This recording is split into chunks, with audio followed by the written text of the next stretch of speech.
us. Remember, new episodes premiere every Monday, Wednesday, and Friday at 8 p.m. on TV 15 and across other social media platforms. I'm Jasenia Lassiter, wishing you a wonderful week. Stay friendly, St. Martin.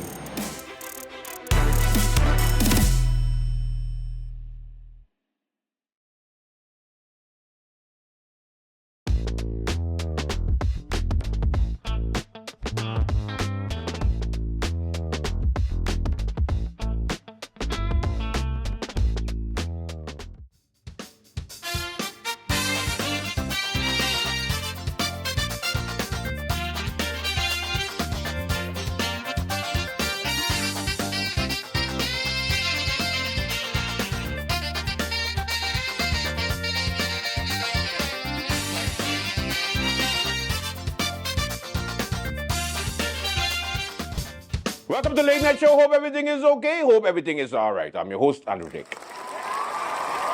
Okie dokie, kids, what's happening on the lovely island of St. Martin? We begin with the news of... So I went to the village today.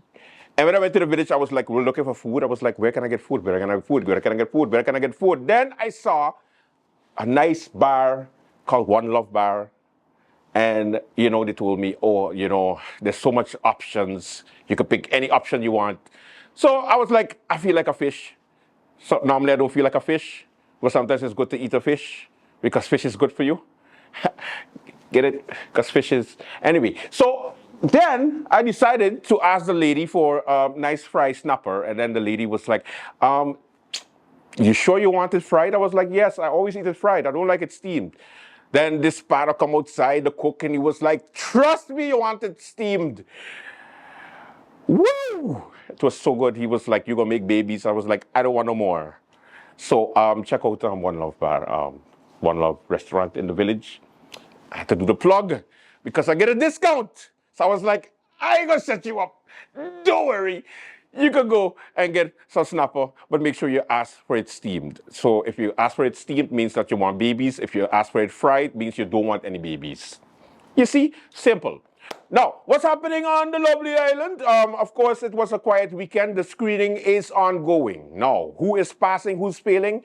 Nobody knows because the screening takes time and everybody has to be rescreened. So all the ministers over there, meaning Dr. Luc Mercelina, meaning the Minister of TIAT, meaning the Minister of Finance, meaning all the ministers. Veronica on her way out going back to Parliament, well, going to Parliament, and then you'll have Regional Brugge switcheroo going to the, you know, VSR ministry. And so they tell me that URSM is telling the good incoming minister that he cannot pick his staff, they will pick the staff for him. I don't know what's going on in St. Martin because normally what's happening now is that people don't have autonomy anymore. You have these parties that are dictating to, get it, dictating? Anyway, dictating to everybody, meaning the candidates, on what they could do and what they can't do. What happened to the desperate party leaders coming to people, trying to convince them to come and join the group so that they can be great again, like Alston 15 votes? So at the end of the day, they promise you the world. Yes, we're going to get you a job. Yes, you're going to be a minister. Yes, we're going to get you somewhere in government. Yes, you could get a contract. And then as soon as the election finish, hello? Oh, Sarah must be busy. She's forming government. That's why she ain't answering. Hold on. Sarah, I'm calling you. I'll call you back. That's how she sounds because, you know, she made the phone. Anyway, so you continue going and you continue contacting. Meanwhile, months pass while election just passed, and then you outside holding your self and going like, did I just get punked? Did they use me? The answer is yes. He was used. And the way he was used was classic.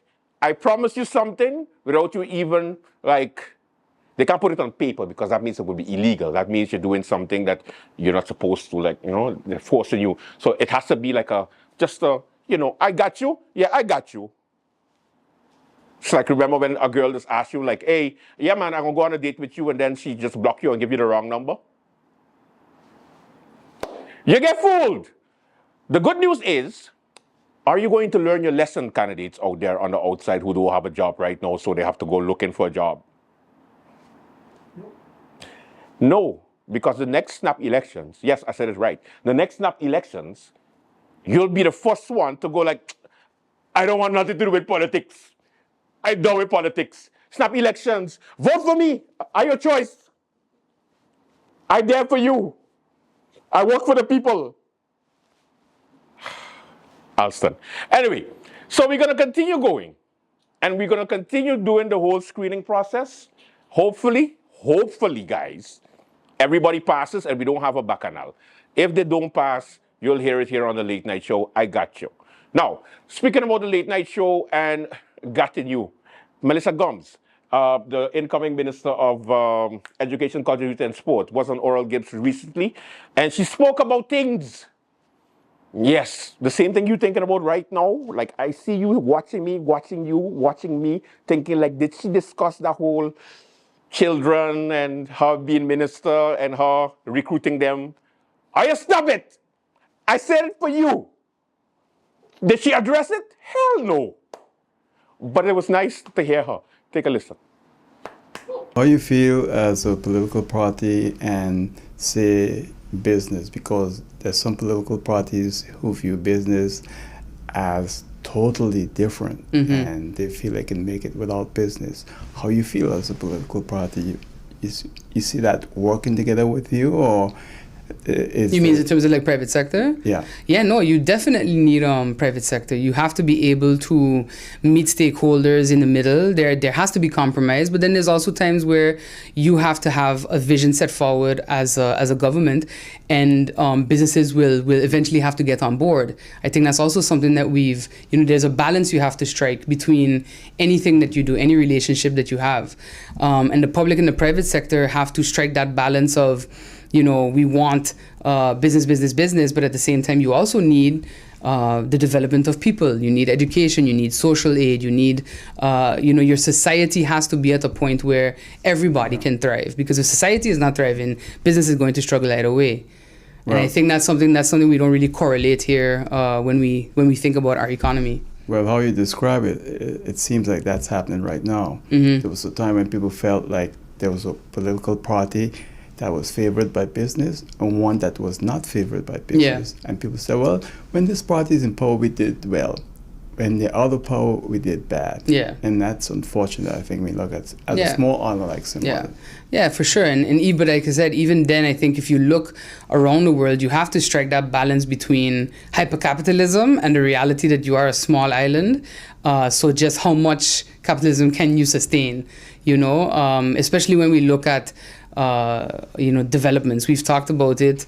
At the end of the day, our land is limited. There are going to be instances where we have to prioritize what we want to see. Do we want to, see that there's greenery, that we are an island, or do we want to lean on the end of, well, it's just going to be concrete everywhere with units that most locals are not buying and cannot afford.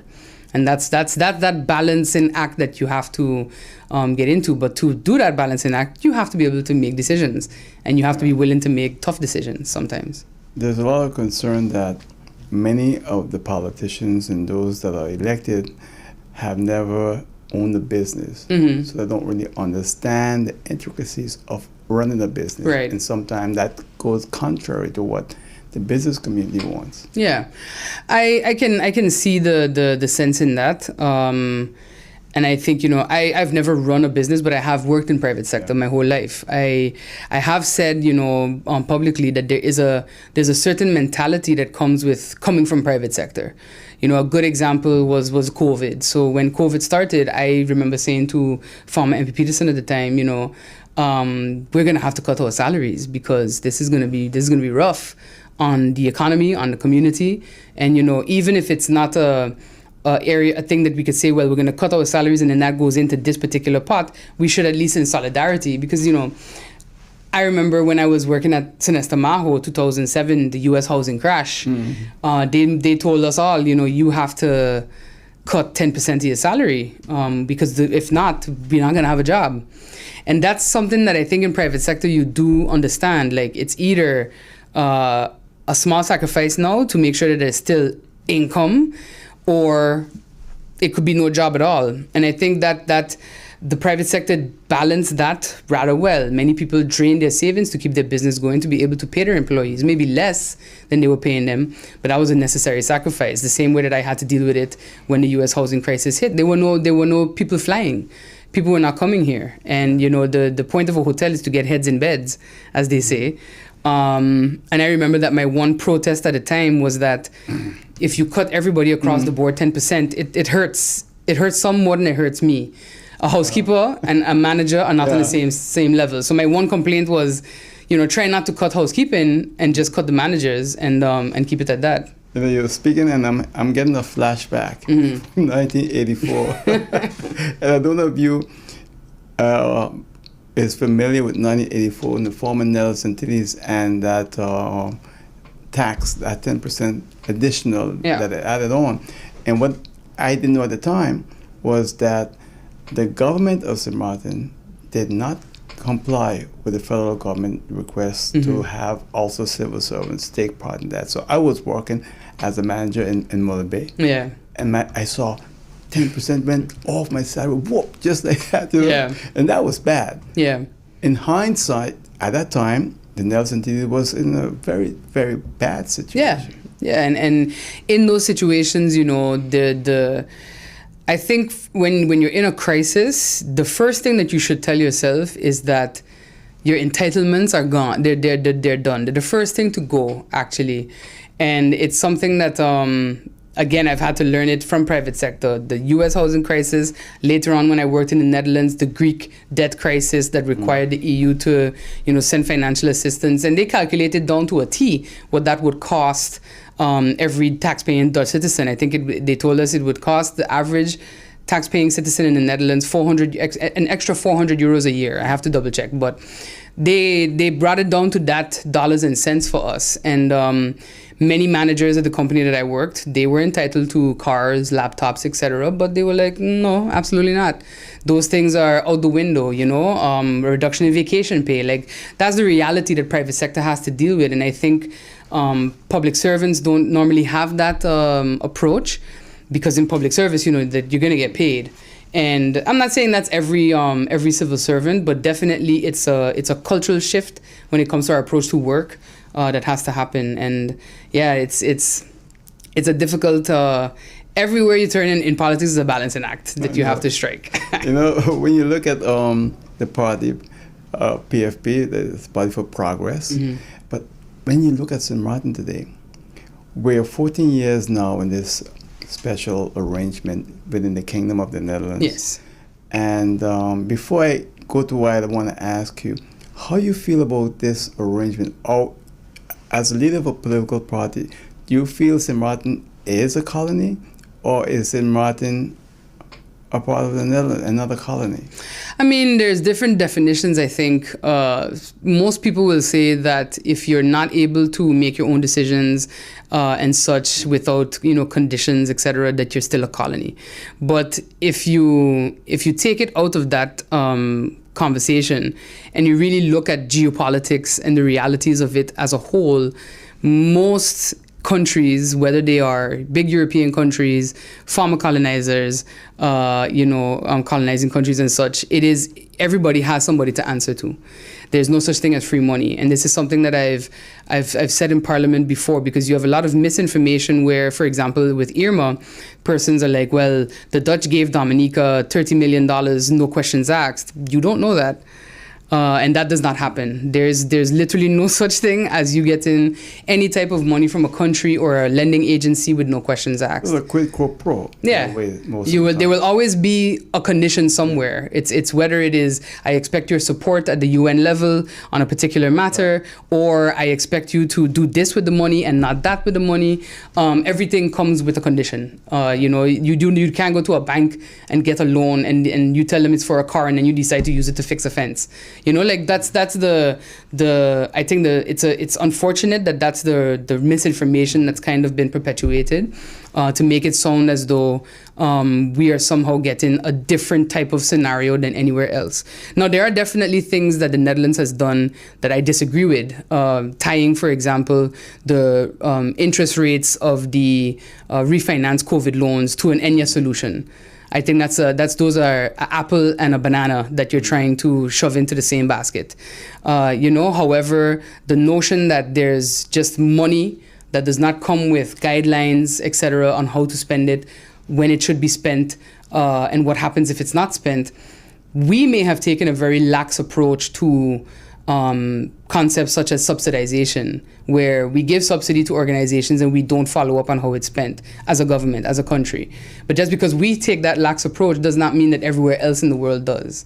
And that's something that it's a hard pill to swallow, but it's, as a party as well, we're very committed to just being honest and not sugarcoating things and not making excuses for either ourselves or for previous governments or future governments. And I think that is important if we want to see Samata move forward. So I guess my question is around the colony, in your opinion, as leader of the PFP, yes? In my opinion, if we look at the general concepts of what colonialism was, we could still be considered a colony, but if you really get down to it, what we are demanding is sovereignty, but you cannot have sovereignty without solvency. And most countries are struggling with that right now. The world is struggling with that. The world itself doesn't have solvency. If you're going to tie it to that. But that's really what it is. And I look at, we have been able to decide our own affairs for quite some time. Even from before as the Netherlands Antilles. Education, for example, something that has been within our decision-making capabilities. I'm glad you mentioned that. Yeah. You know why I'm glad you mentioned that? Because for over 40 years, from the time I started this program, that's been an issue in the Netherlands Antilles. Yes. Jacques Verits was Minister of Education in 1984. He was on this program in April of 1984. The same problem still exists today. Yes. Now you're going in as Minister. Yes, all goes well. I will be going in as Minister of Education. Luck. Thank you. No, it's again, tough, huh? It's tough because there are tough decisions to be made, and I think persons have not made them because they're not politically palatable. But I've been always very vocal that if we continue to do that, then first of all, there's no point for me to be here, because I think that difficult decision making is necessary. Coming from private sector, you have to do that all the time. And if you're not willing to do it in public sector, then nothing is going to move forward. There is actually no progress without sometimes making a decision that, maybe it doesn't make one or two people happy, but it benefits the whole. So it's gonna be very interesting. Yes. I'm telling you, what? I had a discussion with someone, and I said, boy, even if the minister have all the good intentions and a good plan to make the change, the resistance and the culture within the ministry makes it extremely difficult. I've heard that as well. And I think, persons get accustomed to a certain way of working. And that happens everywhere. Whether you're in public sector or private sector, if you join I can tell you, as someone who's been either on the board or involved with many nonprofit organizations, it is the same everywhere you go. Persons get accustomed to working a certain way, and it's tough to get that change to come about. And I also think that there is a lack of trust between the ministry, so the minister at that level, and the departments. And I think, if you take an active role in trying to rebuild that trust, in trying to make that area a safe space for the persons that have to operate in it, I think that beautiful things can happen. But of course, you'll always have one or two that are committed to being bad eggs. Yeah. But then there's another difficult decision to be made. That's true. And that's not something that we've seen anyone really make when it comes to government. Right. Thank you, Oral Gibbs, for the footage. Very nice. All right. This is the Late Night Show. Welcome. Let's begin.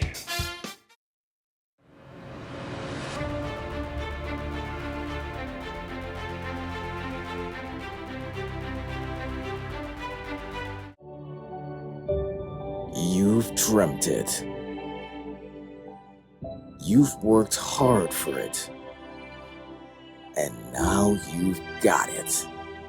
You deserve to enjoy the fruits of your labor and know that you're covered in case of a disaster, like an unexpected fire or a vehicular collision. At Magic Insurances, we focus on settling your claims quickly and fairly so you can get back to enjoying your life. Magic Insurances, fast, fair, and always there. New Gen. She my gang. Let's get ready for the party. Girl, why your body? Get ready for the party. Girl, why your body?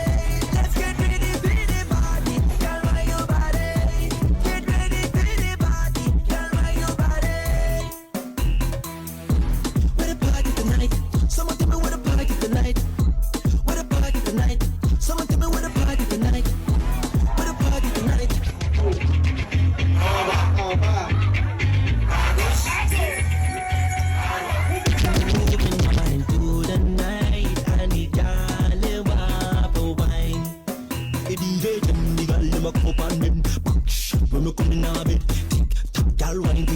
Anytime I see a girl, you want to get bit. Burn like a cigarette, bend down, like a next. Slap up on your body, girl, shake up your leg. Burn like a cigarette, bend down, like a next. Slap up on your body, girl, shake up your leg. Everybody get mad.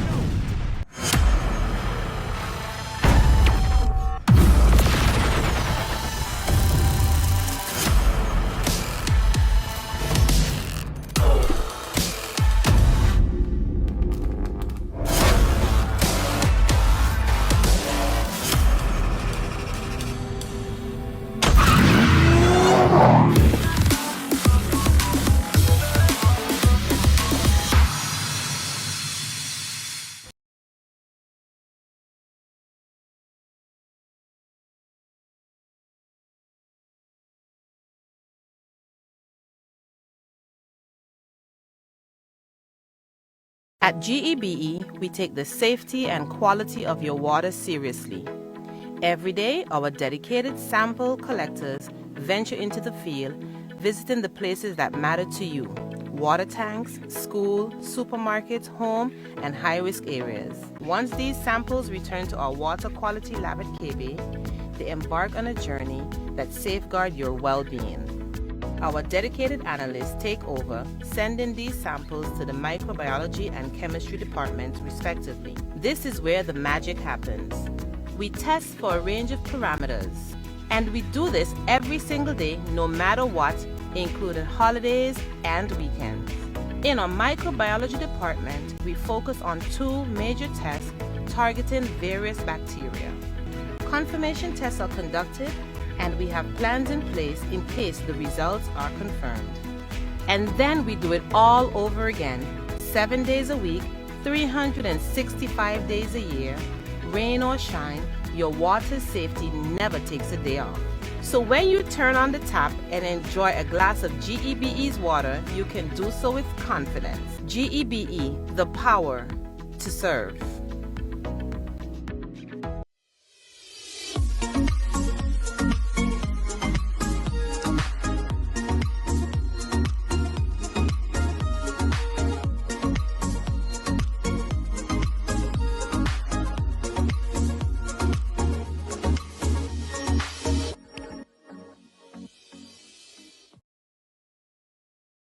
The review segment continues, and we are here with, what is your name, miss? My name is Talia Mizzy Pantafet, your contestant number 3 in the Miss Essence of Mind swimsuit pageant. Now, of course, Missy. This is your 200 pageant? No, it's only my second. Oh, It's only my it's second. only your second. Okay. Only my second pageant. So tell us why you decided to join this one. Who get to convince you to do it? Actually, I convinced myself because in the other pageant, there was no swimsuit segment. So I wanted to actually challenge myself and challenge my body. And in return, it's challenging my mind. Preparation. How did you prepare for this competition? Well, I am still preparing. Okay. So there is a lot that goes into it. And of course, if you're a person who likes things done a particular way, it's a lot of long nights, early mornings, but it's interesting to say the least. A simple workout or heavy workout? I'm not a fan of working out. I don't know, because usually I know some people who prepare for especially swimsuit competition, and they've been bench pressing. Yes, you should be. You should be doing that. It's just I'm trying to do a different alternative because I personally do not like to work out. Oh. So I'm doing other things like dance and stuff. So Yes. Now, besides your 500 jobs that you have, this is complete different from the ones that you had before. Correct. What can people expect when they come and see you? definitely you can expect different perspectives. Yes. She ain't giving me nothing, boy. She ain't giving A different perspective on things. Okay. Yes. Okay. That's the most I could really That's the most you could say. Yeah. All right. Invite the people to come out, Missy, to your competition. All those late nighters out there. Well, good evening to everyone. My name is Talia Mizzy Pontefled, your contestant number 3 in the Miss Essence in Mind swimsuit pageant, inviting every single one of you to come out at the Phillipsburg Cultural Center at on October 20th at 7 p.m. And if you know the organizer, you will know she will start on time. Definitely. So please be there on time. Good luck.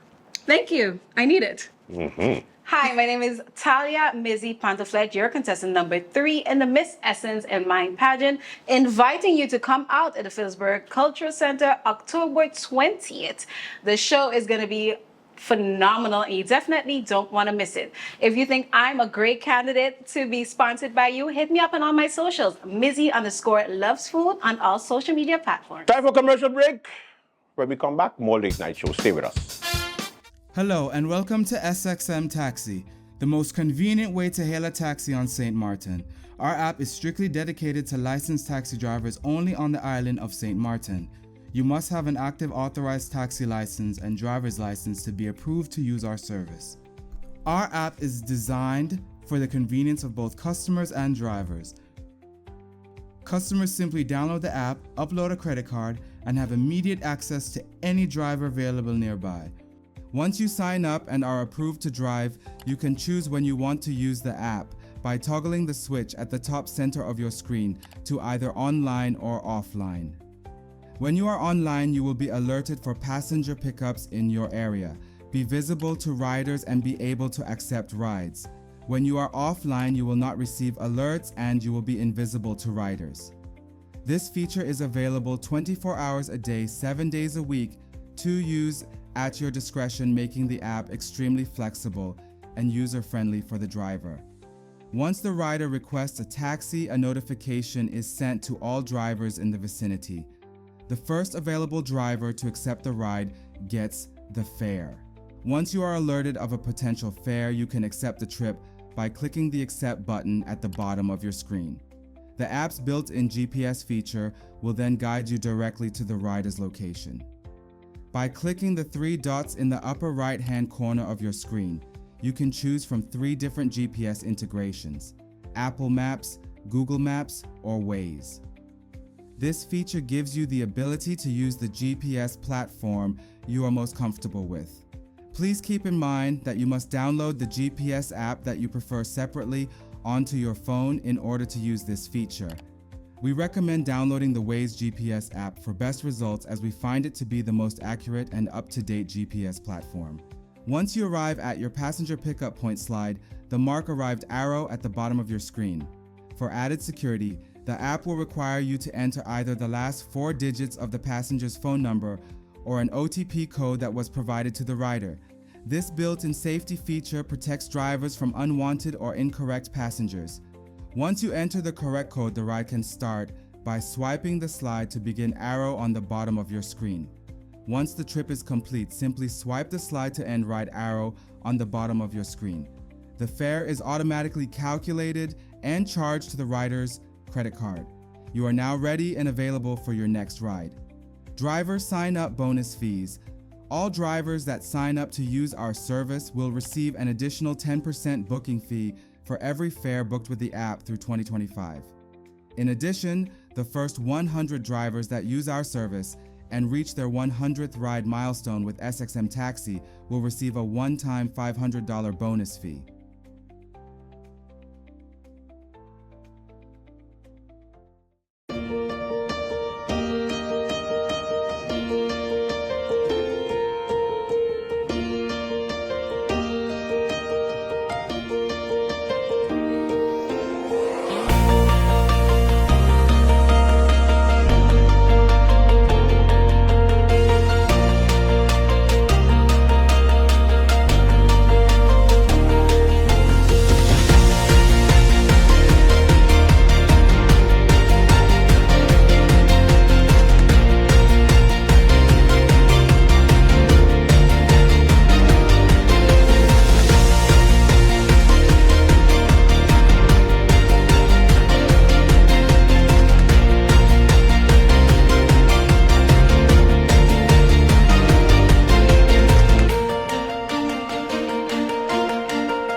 signed up for Flex by Telem.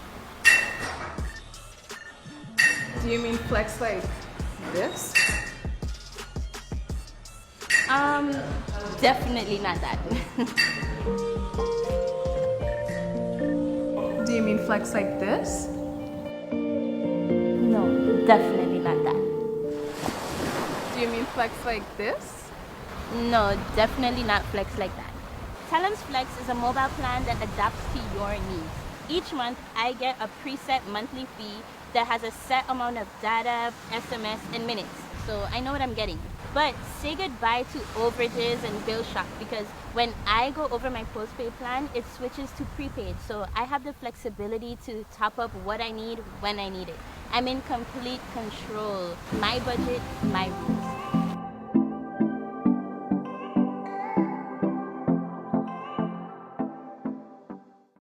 Hello, my people. Make sure you tune in to Sit, Sip, and Chat every Monday at 5 p.m. on TV 15 and every Wednesday at 8:30 p.m. And make sure tune in to the late night show with Andrew Dick from Monday to Friday at 10 p.m. with a repeat in the afternoon for no reason.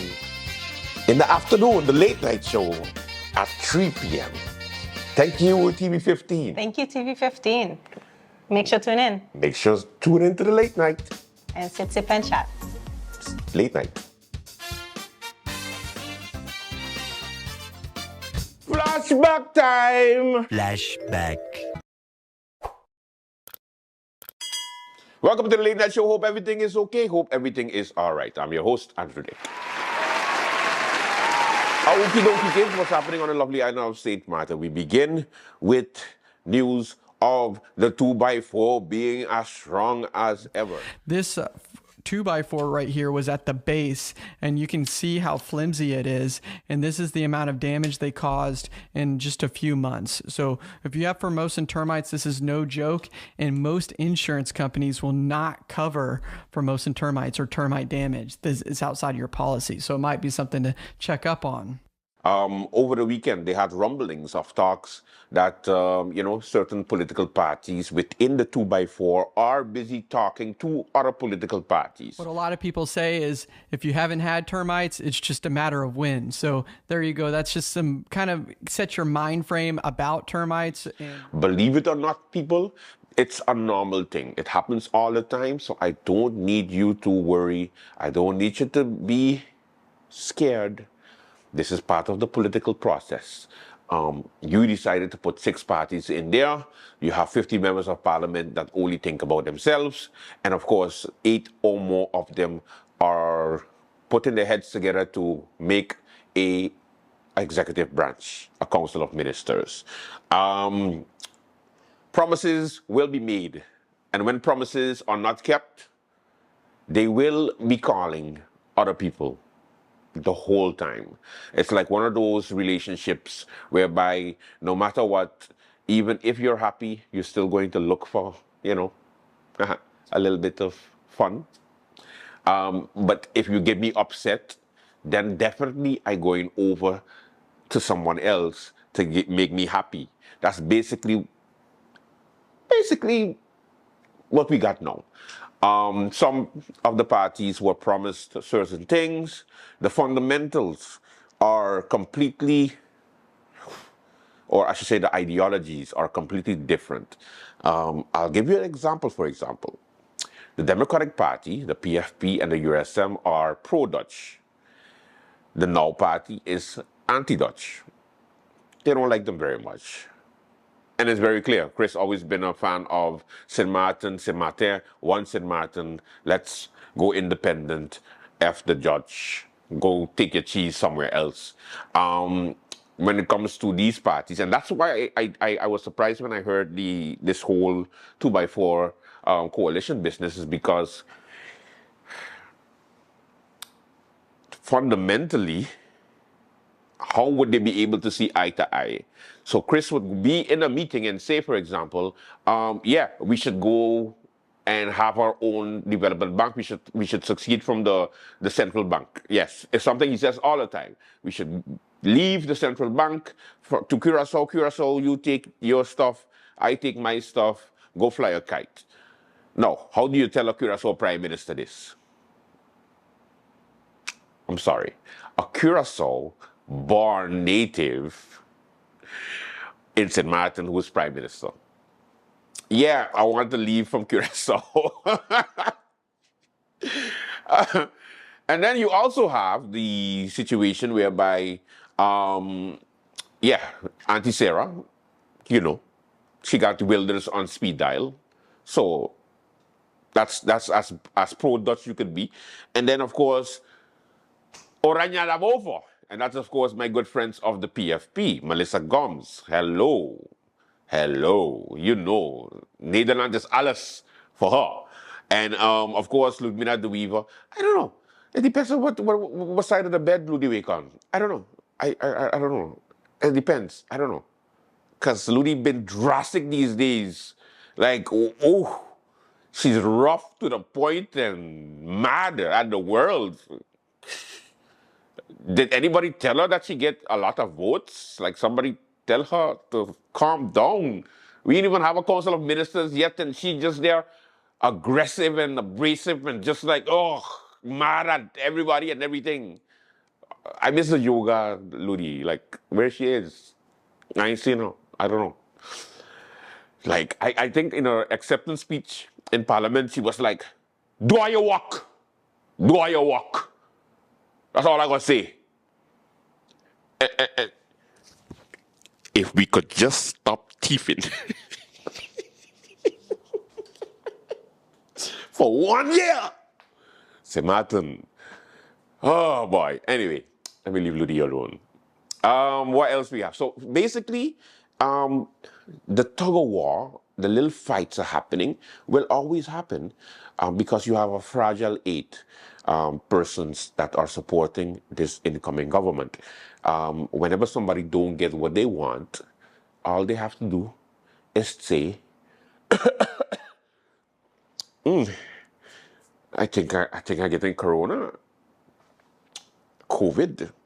I think I'm getting COVID. I think I need to take a lockdown, quarantine. I won't be able to support you for the next 14 days. Think about what you have done. Basically. Or, oh, I got an emergency. I got to go. All those things you have to keep into account, my people. That's why 8 is always like, it's a majority. Don't get me wrong. But is it? They have to go work every single time. So that is your update. I know you was expecting big news. It can change any minute because these people, these wonderful people can 1 minute say everything is great, everything is fine, they can hold hands, they can sing kumbaya, and then in the early mornings on a piece of toilet paper, you see a whole different coalition going like, Você Martin. We only do it for you. We put our differences aside, and they see Up National Alliance now, or Up National Alliance, USM, Up National Alliance, DP, Up National Alliance. You notice I doing a trend? Yes, because Up National Alliance holding a block. It's like if you don't take me, you don't have to take the other one either. If you take me, you have to take the other one. Okay? We are a package. It's the Up and the National Alliance. They should just call it the Rainbow Coalition. Maybe Melissa can join too. But then again, they say three's a crowd. Okay, so basically, the National Alliance and the Up are holding together. They're holding one head. This is gold, though. I mean, they're holding one head. Anyway, I just noticed it after I say it.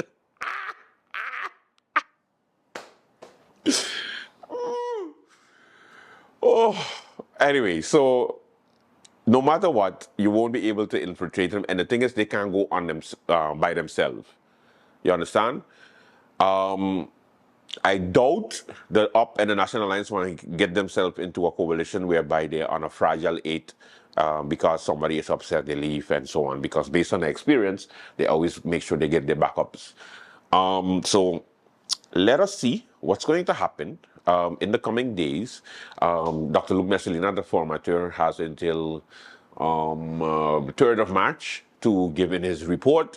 Otherwise, that the screening of all the candidates have begun officially. The documents were given in, and we'll see who's going to get a positive, who's going to get a negative. But at the same time, there are some people who are questioning the legality of the screening and why does it matter that much.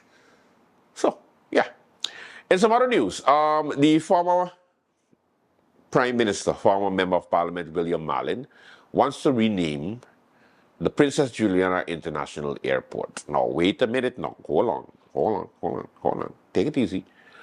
Now, the reason why he's saying this is because he feels that we need to get away from these slavery names that they give us. Mind you, it's not a slavery name, it's just a name of, the monarchs of our colonizers. Okay, now I understand. Yeah, because I don't think we want to be reminded that we're, colonized, but we are still. They still own us. God damn. We're a piece of property. How you feel? And they call us a country within a country. I'm not going to get into a debate with you right now about, St. Martin and its situationship. But I must say, think about it though. When you really think about it, because we oh yeah, man, we're a Dutch colony, but we get so used to saying we're a Dutch colony, you don't go shit, it's 2024 and we still owned by somebody? What the hell is this? And that's actually what dawned on me just now, no?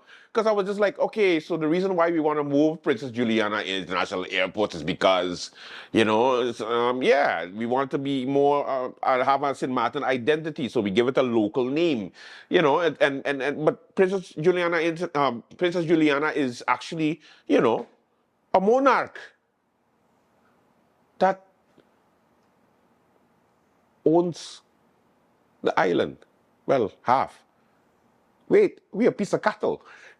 That's what my thought process went to. I was like, jeez, what? Okay.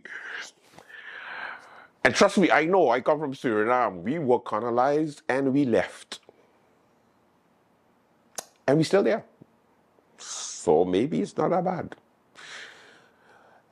So, Mr. Marlin wants us to know more about, and wants to appreciate our culture a little bit more by getting rid of these Dutch names. Of course, St. Martin, I don't need to give you a actual history lesson on who St. Martin was, because otherwise we would actually have to change the name too of St. Martin, right? I don't know. St. Martin isn't like a priest or something? Yeah. A saint. I don't know. Otherwise than that, think about it. The Vance James International Airport. The Edgar Lynch International Airport. The Theodore Heiliger International Airport. We make sure you get your money's worth.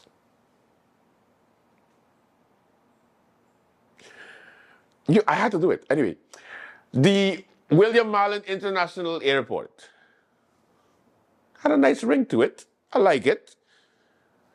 If you really want to stick it to the Dutch, who's really anti-Dutch? Who's really anti? I got it. Ladies and gentlemen, welcome Pete, give me some airport noise. Okay. Ladies and gentlemen, thank you and welcome to the Christopher Emmanuel International Airport, where we make sure we don't put up with your shit. Thanks for coming to St. Martin, and it's St. Martin, one word. We're not owned by anybody. If you're Dutch, haul your ass! Yeah, if you really want to stick it to the Dutch, call it the Christopher Emmanuel International Airport. But all jokes aside, a pretty interesting concept because you get to know people. You get to know the history of St. Martin, and you get to know people who have influenced the building of St. Martin. You can also even call it the Eugene Holiday International Airport. It's not a bad idea because he built it from scratch, literally. He built it into an international airport. And I can go on and on. We could go back to before Eugene Holiday, who was the first director at the airport. Like, you ever thought about, for example, the roundabouts? The Kruithof roundabout. Who's Kruithof? Is it the Dutch person? No, apparently it's a guy from Colby who used to just go in the middle of the road in the mornings, have a flute, and just be directing traffic and allowing kids to cross the road and all kind of thing, like on its own, just so, for no reason. He just did it on his own, like. And I didn't know that piece of history until I called the former MP William Mallon, and I started to cuss him about wanting to change the princess name to somebody else's, and then he explained me some of the names of around that we say so loosely, but we don't know the history of the person. So then, 3 hours later in the conversation, because you know when William started to talk, that's it. I get to, my head wanted to explode about the information I got. I want to tell you all about it now. Because but the Leonard Connell School, for example, Leonard Connell was the principal there, and he was there, and he used to live on the property. Like, I was like, what, wait, what? I was like, whoa, okay. So you get to learn a little bit more about the names that we say so loosely, but you get to at least know the history. So maybe it's something we should consider. I think we should have an open mind. We felt the same way about Phillipsburg. We know Phillipsburg was, of course, a slave master here in St. Martin back in the day. Slave master, you had slaves, all kind of thing. And now we used to be saying Phillipsburg, welcome. You know, but you don't know what you're saying. You know, what are you saying? The words that you're saying. So if we want to change Phillipsburg into Great Bay, a discussion that we had in Parliament, and then of course it went dead because it was election time, and now they're just going to pull it to the side and never revisit it again. But they want to change Phillipsburg into Great Bay. Let's see what we could do with some of the side roads. Let me say, and we start slow. We start slow, until we go to the main roads, because we have some L.B. Scott, you know, that's a road. We have Pondfill, because a woman was so big like a pond. No, I'm thinking about a adult movie. Sorry, that's wrong. That's wrong.